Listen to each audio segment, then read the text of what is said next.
नमस्कार साथियों, मैं हूं संतोष जावरिया और आप देख रहे हैं अनुपम एजुकेशन चैनल। हमारे चैनल पर आपका हार्दिक हार्दिक स्वागत है। इस वीडियो के अंतर्गत हम आपको माध्यमिक शिक्षा मंडल मध्य प्रदेश भोपाल द्वारा हाल ही में जारी किए गए नवीनतम ब्लूप्रिंट से अवगत करा रहे हैं। इसी ब्लूप्रिंट के आधार पर माध्यमिक शिक्षा मंडल मध्य प्रदेश अपने प्रश्न पत्र तैयार करेंगे। तो सबसे पहले हम आपको जनरल इंग्लिश का जो है वो ब्लूप्रिंट दिखाने की कोशिश करते हैं, लेकिन उससे पहले आप लोगों को मैं ये दिखाना चाहता हूँ कि इसका जो पाठ्यक्रम कितने भागों में डिवाइड किया गया है उसे समझ लेंगे तो आपको ब्लूप्रिंट आसानी से समझ में आ जाएगा। तो चलिए मैं पहले आपको पाठ्यक्रम दिखा देता हूँ। तो आप देख रहे हैं कि जो जनरल इंग्लिश के जो पाठ्यक्रम है उसमें जो है पूरे पाठ्यक्रम को पूरे 4 भागों में बांटा गया है। Section A, section B, section C, section D. Section A जो है रीडिंग स्किल से रहेगा जो 20 अंक का। Section B advance writing skill से रहेगा 30 अंक का। और section C grammar prescribed in class 12 वो 10 नंबर का। और section D prescribe text book पर रहेगा 40 अंक का। इस तरह से पूरा इंग्लिश का जो पेपर रहेगा वो 100 अंक का रहेगा। इसी तरह से अन्य विषय के प्रश्न पत्र भी रहेंगे, लेकिन अन्य विषय के प्रश्न पत्र के लिए आपको वीडियो के डिस्क्रिप्शन में जो लिंक दिया गया है उसे आपको देखना पड़ेगा। तो चलिए मैं आपको यहाँ पर इंग्लिश के ब्लूप्रिंट को पूरा स्पष्ट कर देता हूँ। साथ ही आप जो ब्लूप्रिंट से कौन कौन से पाठ्यक्रम कम किए गए हैं उनको भी आप देख सकते हैं। कम किए गए पाठ्यक्रम की विषय सूची इस तरह से ये लेसन्स हैं आपके सामने हैं, जिन्हें आप देख सकते हैं। ये सिलेबस से कम किए गए हैं। और अब चलते हैं सीधे हम ब्लूप्रिंट पर। जो ब्लूप्रिंट इस तरह से आपका इंग्लिश का यहाँ पर दिया गया है। मैं सीधे ले चलता हूँ ब्लूप्रिंट की ओर। तो देखिए ब्लूप्रिंट में यहाँ पर आपको सबसे पहले सेक्शन ए जो दिखाया गया है जो रीडिंग से रिलेटेड है वो 20 अंक का है। अब 20 अंक में इसमें 2 क्वेश्चन दिए हैं। मैं थोड़ा जूम करके आपको दिखाता हूँ। इसमें A1 और A2 2 क्वेश्चन रहेंगे। A1 जो है वो कितने अंक का है ज़रा ध्यान दीजिए। A1 क्वेश्चन के अंदर 8 नंबर के ऑब्जेक्टिव, 2 नंबर का एक ही प्रश्न, 10 और 2 नंबर के 2 प्रश्न, तो 8 और ये 4 12, ये 8 नंबर के हो गए और 2 अंक के 2 4 अंक, तो 8 4 12।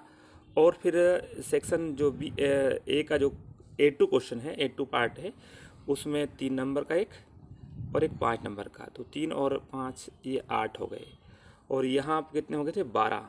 कैसे होते 12, 8 का अंक एक, 2 अंक के 4, तो 8 4 12, 12 और 8 ये 20 अंक के यहाँ पर आपका इस पार्ट हो जाता है। तो इस तरह से आप देखेंगे ये 20 अंक का आएगा। अब सेक्शन जो बी है उसमें B1, B2, B3 और B4 4 पार्ट है। और पहला जो पार्ट है वो मैं आपको दिखा देता हूँ कितने अंक का है।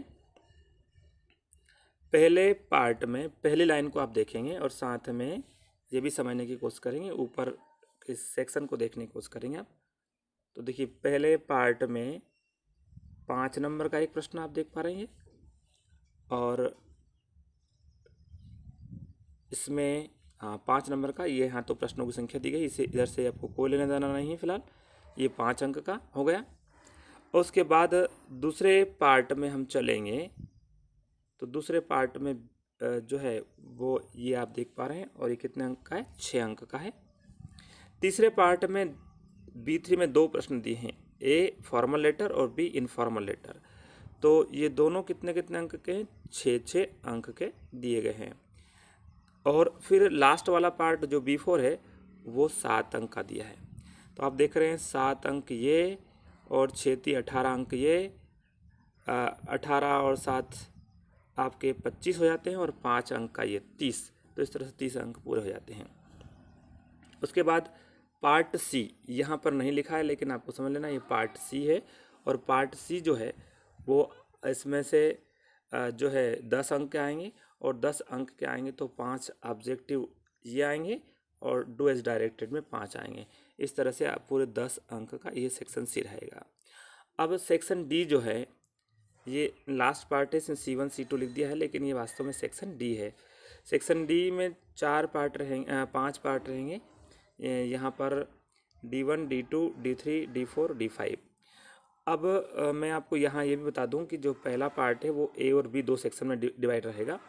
तो इस तरह से भी इससे भी अंक पूछे जाएंगे। कितने अंक प्रश्न पूछे जाएंगे वो आप देख सकते हैं। यदि मैं पहले पार्ट की बात करूं तो 4 ऑब्जेक्टिव पूछे जाएंगे और ये जो है 6 नंबर का शायद ये प्रश्न है, ऊपर नहीं 4 नंबर का ये और 2 नंबर का ये। इस तरह से पहला पार्ट 6 अंक का रहेगा। अन्य विषय के अन्य टॉपिक भी आप इस तरह से देख सकते हैं कि कितने कितने अंक पूछे आएंगे और इस ब्लूप्रिंट को आप समझ सकते हैं। तो इस तरह से आपने देखा कि इस जो सेक्शन डी है वो 40 अंक का पूछा जाएगा। इस तरह से हमारे कुल इसमें प्रश्न होंगे आपके पेपर में, वो 15 प्रश्न होंगे। क्योंकि यहाँ देखिए आप ऊपर दिखाएंगे कुल प्रश्नों की संख्या, तो आपके इंग्लिश के जनरल इंग्लिश के क्वेश्चन पेपर में 15 प्रश्न होंगे। इस तरह से मैं आपको केमिस्ट्री और फिजिक्स के क्वेश्चन भी दिखाने की कोशिश करता, प्रश्न पत्र दिखाने की कोशिश करता हूँ। तो ये लीजिए, यहाँ पर माध्यमिक शिक्षा मंडल द्वारा रिवाइज्ड ब्लूप्रिंट जो केमिस्ट्री का है वो इस तरह से है। ठोस प्रावस्था ये कितने अंक का है? 4 अंक का रहेगा। अब 4 अंक किस तरह से रहेंगे? 2 बहुविकल्पी और एक एक वाक्य वाले 2 प्रश्न। तो ये क्या हो गए? 4 अंक का एक प्रश्न हो मतलब 4 अंक हो जाते हैं। आप समझ रहे हैं कि इसमें से ज़्यादा बड़े प्रश्न नहीं पूछे जाएंगे इस ठोस प्रावस्था से। ऐसे विलयन देखेंगे, विलयन 5 अंक का है, इसमें से 2 नंबर का एक प्रश्न आप देख पा रहे हैं और 3 नंबर का एक। इस तरह से 5 अंक का ये प्रश्न हो गया। इससे प्रश्न कितने पूछे गए हैं? तो भाई 2 अंक का एक और 3 अंक का एक, तो 2 प्रश्न पूछे गए हैं। ये आप इस तरह से आप ब्लूप्रिंट को समझ सकते हैं। आगे भी विद्युत रसायन ये अकेला, इसमें 5 अंक का एक ही प्रश्न पूछा गया है, आप देख पा रहे हैं। ऐसे रासायनिक बल गति की जो 5 अंक का है, 5 अंक में एक रिक्सांकित, एक वाक्य का 1 अंक और 3 अंक वाला एक प्रश्न। तो ये 3 प्रश्न यहाँ पे मतलब कुल मिलाकर ये 1 अंक का एक और एक वाक्य वाला 1 अंक का और ये 3 नंबर का। इस तरह से 5 नंबर हो जाते हैं। तो इस तरह से आप पूरे ब्लूप्रिंट को समझ सकते हैं। ऐसा ही ब्लूप्रिंट आप फिजिक्स का भी देख सकते हैं। साथ ही इसमें ये भी दिया गया है कि आपके कौन कौन से पार्ट इसमें हटे हुए हैं, इन्हें सिलेबस से हटाए गए हैं। अब आप देख पा रहे होंगे कि फिजिक्स का जो है वो किस तरह से है, वो भी मैं आपको दिखाता हूँ। ये मैथमेटिक्स का आ रहा है। संबंध में फलन जो है वो उसमें से कितने अंक आएंगे? 11 अंक आएंगे। अब 11 अंक के क्या किस तरह से प्रश्न पूछे जाएंगे वो समझने की कोशिश करें। तो यहाँ पर